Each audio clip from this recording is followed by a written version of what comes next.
Welcome friends. तो आज से स्टार्ट होती है 100 डेज की फ्री इंटरनेट ज्ञान सीरीज। तो चलिए जल्दी समझ लेते हैं कि इन 100 दिनों में आप क्या क्या सीखेंगे। तो पहले हफ्ते में आप बेसिस ऑफ इंटरनेट सीखेंगे, जिसमें आप डे 1 से डे 5 तक इंट्रोडक्शन टू इंटरनेट, उसकी हिस्ट्री और हाउ इट वर्क्स के बारे में सीखेंगे। फिर डे 6 से डे 7 में आप वेब ब्राउजर्स को समझेंगे और सर्च इंजन क्या होते हैं इसे समझेंगे। फिर इसके बाद वीक 2 में आप वेबसाइट को समझेंगे कि वेबसाइट क्या है। इसमें डे 8 से लेकर डे 12 तक आप वेबसाइट के फंडामेंटल्स को समझेंगे। इसके बाद डे 13 से डे 14 तक आप वेबसाइट डिजाइनिंग प्रिंसिपल्स को समझेंगे। इसके बाद वीक 3 में हम लोग सोशल मीडिया प्लेटफॉर्म्स के बारे में समझेंगे, जिसमें डे 15 से लेकर डे 19 तक आप पॉपुलर सोशल मीडिया प्लेटफॉर्म जैसे फेसबुक, इंस्टाग्राम, व्हाट्सएप इनके बारे में समझेंगे।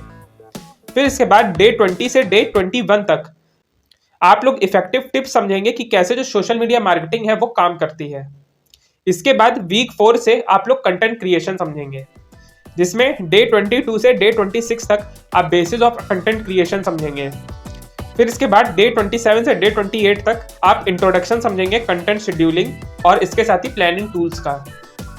इसके बाद वीक 5 से हम लोग ब्लॉगिंग के बारे में सीखेंगे, जिसमें डे 29 से डे 33 तक आप लोग ब्लॉगिंग के बारे में सीखेंगे कि ब्लॉगिंग कैसे निश को डिसाइड करें और कैसे जो ब्लॉगिंग है वो करी जाती है। फिर इसके बाद डे 34 से डे 35 तक आप मोनेटाइजेशन स्ट्रेटजीज को सीखेंगे ब्लॉग के लिए। आपने ब्लॉग तो बना लिया, लेकिन अब आप अपने ब्लॉग से मनी कमाना चाहते हैं तो उसके लिए आप कैसे मोनेटाइजेशन कर सकते हैं इसके बारे में सीखेंगे।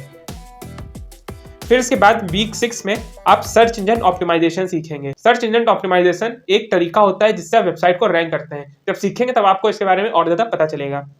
वीक 6 में डे 36 से डे 40 तक आप लोग बेसिस सीखेंगे एसईओ का। एसईओ क्या है, एसईओ कैसे करते हैं, ये चीजें आप सीखेंगे। फिर इसके बाद डे 41 से डे 42 तक आप लोग एडवांस एसईओ टेक्निक्स और टूल्स के बारे में सीखेंगे। एसईओ करते वक्त बहुत सारी टेक्निक्स और टूल्स का यूज करते हैं, तो वो टूल्स और टेक्निक्स क्या होती हैं इसके बारे में आप सीखेंगे। फिर इसके बाद वीक 7 से आप लोग ईमेल मार्केटिंग के बारे में सीखेंगे, जिसमें डे 43 से डे 47 तक आप लोग ये सीखेंगे कैसे जो ईमेल लिस्ट है उसे बनाया जाता है। फिर डे 48 से डे 49 तक आप लोग ईमेल ऑटोमेशन और उसके एनालिटिक्स को चेक करना सीखेंगे। फिर इसके बाद वीक 8 में आप लोग ई कॉमर्स के बारे में सीखेंगे। ई कॉमर्स आज के समय में एकदम बूमिंग मार्केट है, जहां पे अगर आपके पास कोई प्रोडक्ट है तो उसे आप ऑनलाइन बड़े आराम से सेल कर सकते हैं ई कॉमर्स के थ्रू। तो यहाँ पे आप डे 50 से डे 54 तक आप ये सीखेंगे कैसे आप ऑनलाइन स्टोर अपना खुद का बनाएंगे और उसकी जो सेटिंग्स है वो आप कैसे करेंगे। फिर डे 55 से लेके 56 तक आप ये सीखेंगे कैसे आप ई कॉमर्स में मार्केटिंग कर सकते हैं। देखिए, बिना मार्केटिंग के आप अपना प्रोडक्ट कभी बेच ही नहीं सकते, इसलिए आपको ऑनलाइन में भी मार्केटिंग करनी आनी चाहिए। तो इसमें हम लोग यही सीखेंगे। फिर इसके बाद वीक 9 में आप लोग वीडियो मार्केटिंग सीखेंगे। वीडियो मार्केटिंग में डे 57 से डे 61 तक आप लोग ये सीखेंगे कैसे वीडियो कंटेंट को प्रोड्यूस किया जाता है और इसके साथ ही क्या क्या डिफरेंट प्लेटफॉर्म्स हैं जहां पे आप वीडियो कंटेंट को पब्लिश कर सकते हैं। इसके बाद डे 62 से डे 63 तक आप लोग लाइव स्ट्रीमिंग और उसके टिप्स और ट्रिक्स के बारे में सीखेंगे कि कैसे जो लाइव स्ट्रीमिंग है वो करी जाती है। इसके बाद वीक 10 से आप लोग पॉडकास्टिंग के बारे में सीखेंगे। आजकल आप भी देखते होंगे कि जो बड़े क्रिएटर्स हैं वो आजकल नए नए क्रिएटर्स के साथ मिलते हैं, कोलैब करते हैं, उनसे आपस में बैठ के बातें करते हैं, तो उसी को मेनली पॉडकास्टिंग कहते हैं। तो पॉडकास्टिंग में भी बहुत सारे टूल्स आते हैं, बहुत सारी टेक्निक्स होती हैं जिससे पॉडकास्टिंग करी जाती है बेटर तरीके से। तो ये चीज़ें आप सीखेंगे, जिसमें डे 64 से डे 68 तक आप ये सीखेंगे कैसे पॉडकास्ट किया जाता है, उसमें क्या क्या इक्विपमेंट्स लगते हैं और इसके साथ ही होस्टिंग प्लेटफॉर्म्स क्या क्या हैं जो आपको पॉडकास्टिंग करने में मदद करेंगे। इसके बाद डे 69 से डे 70 तक आप लोग ये सीखेंगे कैसे आप अपने पॉडकास्ट को ग्रो कर सकते हैं और इसके साथ ही उसको मोनेटाइज भी कर सकते हैं। फिर इसके बाद वीक 11 से आप लोग एनालिटिक्स और मैट्रिक्स के बारे में सीखेंगे। देखिए, आप बहुत सारी मार्केटिंग स्ट्रेटेजीज करेंगे, लेकिन आपको यही अगर नहीं पता कि क्या वर्क कर रहा है क्या वर्क नहीं कर रहा है, तो ऐसे में आपका जो कैंपेन है उसे आप अच्छे से चला ही नहीं पाएंगे। तो इसलिए वीक 11 में मैंने एनालिटिक्स और मैट्रिक्स के बारे में रखा है, जिसमें आप डे 71 और डे 75 तक आप वेब एनालिटिक्स जैसे Google analytics, social media insights और इसके साथ ही ट्रैकिंग टूल्स के बारे में जानेंगे, जिससे आप अपनी मार्केटिंग स्ट्रेटेजीज को बहुत ही बेटर कर सकते हैं। इसके बाद डे 76 से डे 77 तक आप ये सीखेंगे कैसे आप डेटा को इंटरप्रेट कर सकते हैं। आप जो भी एनालिटिक्स आई है, जो भी डेटा आया है, उसको आप कैसे समझ के और क्या उसमें इनोवेट कर सकते हैं जिससे आपकी जो मार्केटिंग स्ट्रेटेजी हो और भी ज़्यादा बेटर हो और भी ज़्यादा लोग आपका प्रोडक्ट्स खरीदें।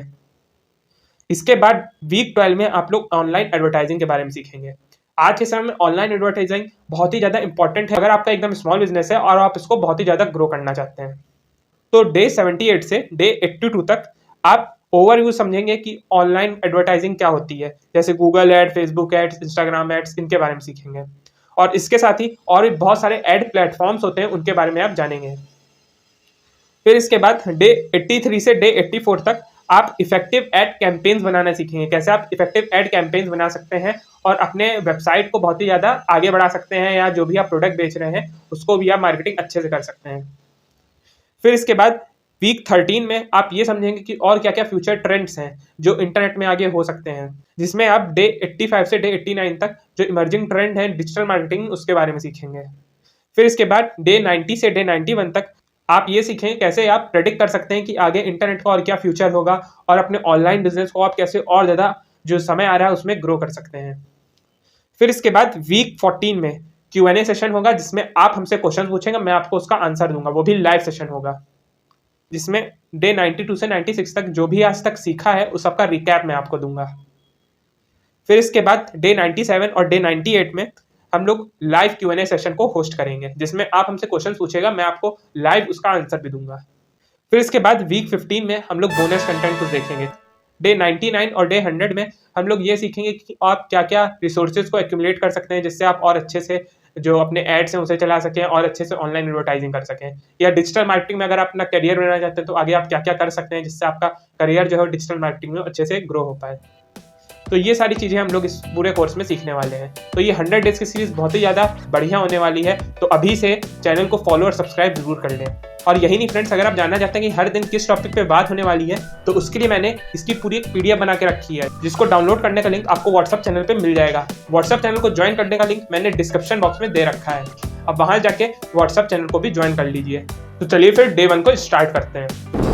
तो आज की इस वीडियो में हम लोग कवर करने वाले हैं इंटरनेट क्या है, इसके बाद हिस्ट्री ऑफ इंटरनेट, फिर समझेंगे कि इंटरनेट असल में काम कैसे करता है, फिर इसके बाद ये समझेंगे कि इंटरनेट समय के साथ कैसे इवॉल्व हुआ। जो इंटरनेट है ये बहुत सारे कंप्यूटर का एक नेटवर्क है। इंटरनेट एक ऐसा जरिया है जिससे दुनिया भर के कंप्यूटर और डिवाइसेस आपस में कनेक्ट होकर डेटा और इंफॉर्मेशन को आसानी से शेयर कर पाते हैं।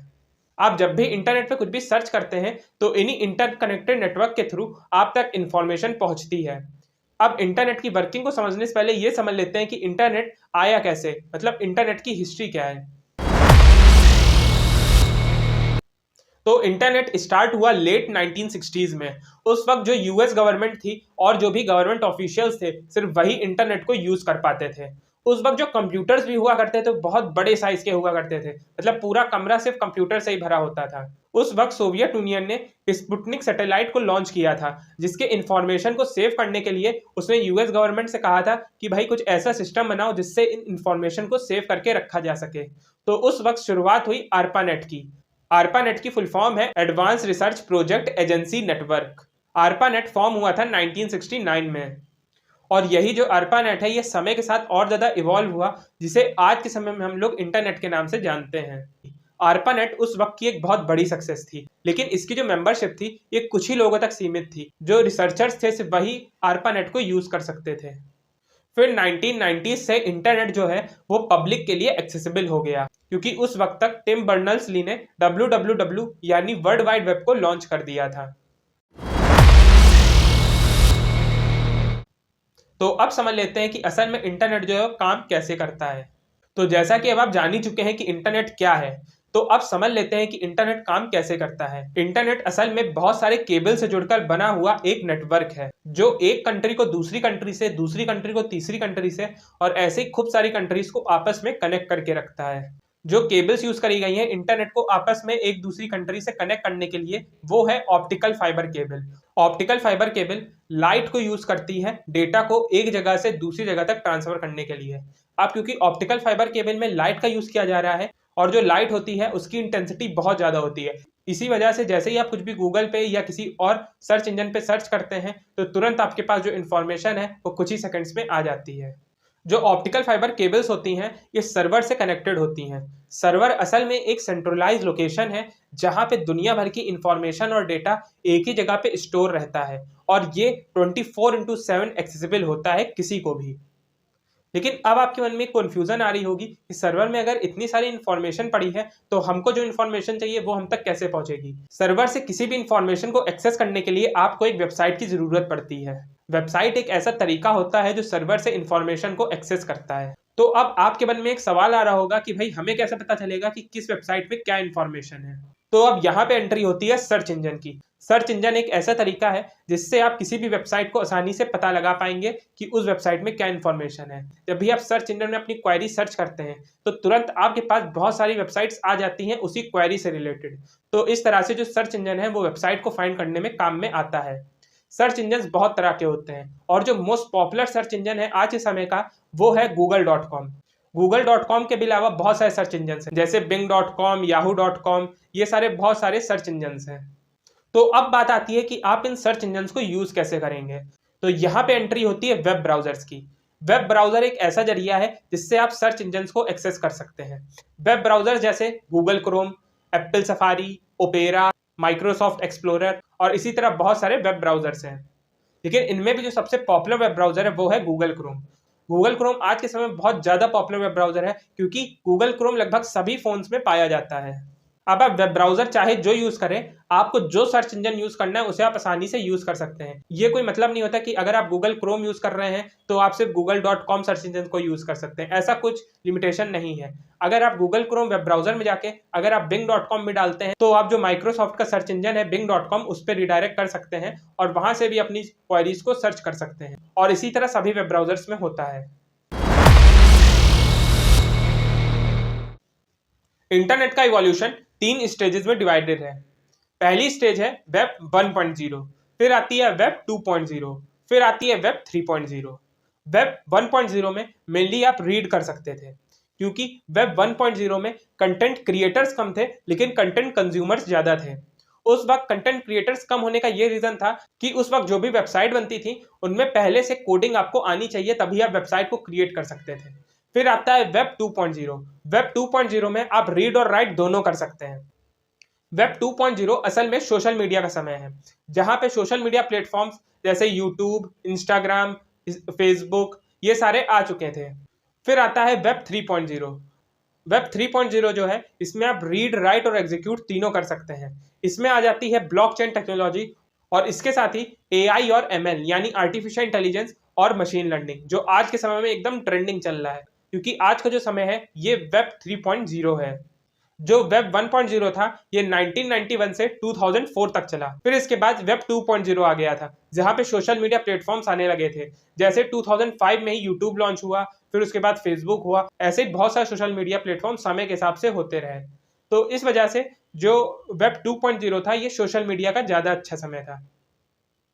फिर आता है वेब 3.0 जहां पे आर्टिफिशियल इंटेलिजेंस और मशीन लर्निंग का यूज करके जो मशीन्स हैं उनको सिखाया जा रहा है और इसके साथ ही मशीन्स को और ज़्यादा ट्रेन किया जा रहा है। तो जल्दी से आप एक रिकैप ले लेते हैं कि इस पूरी वीडियो में आपने क्या सीखा। तो सबसे पहले आपने सीखा कि इंटरनेट क्या है। इंटरनेट असल में बहुत सारे कंप्यूटर्स का एक ग्रुप है जिसकी वजह से आप जो इन्फॉर्मेशन है उसे एक्सेस कर सकते हैं। फिर आपने इंटरनेट की हिस्ट्री के बारे में सीखा जहाँ पे आपने समझा कि जो ARPANET था मतलब advance research project agency network, इसकी वजह से जो इंटरनेट है वो मार्केट में आया। फिर आपने इंटरनेट की वर्किंग के बारे में सीखा।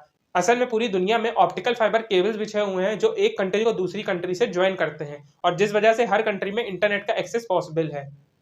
फिर आपने सीखा कि कैसे जो इंटरनेट है वो इवॉल्व हुआ, जहां पे आपने वेब 1.0, वेब 2.0 और वेब 3.0 के बारे में समझा। तो अगर आपको वीडियो पसंद आई है तो इस वीडियो को एक लाइक कर दें और इस वीडियो को ज़्यादा से ज़्यादा शेयर करें। और अगर आपने अभी तक व्हाट्सएप चैनल को ज्वाइन नहीं किया तो अभी जाके ज्वाइन कर ले, लिंक मैंने आपको डिस्क्रिप्शन बॉक्स में दे दिया है। साथ ही अगर आप चाहते हैं कि आपसे कोई भी वीडियो की नोटिफिकेशन मिस ना हो तो अभी चैनल को सब्सक्राइब करके बेल आइकन को भी प्रेस कर दें। चलिए मिलते हैं नेक्स्ट वीडियो में। Thanks for watching.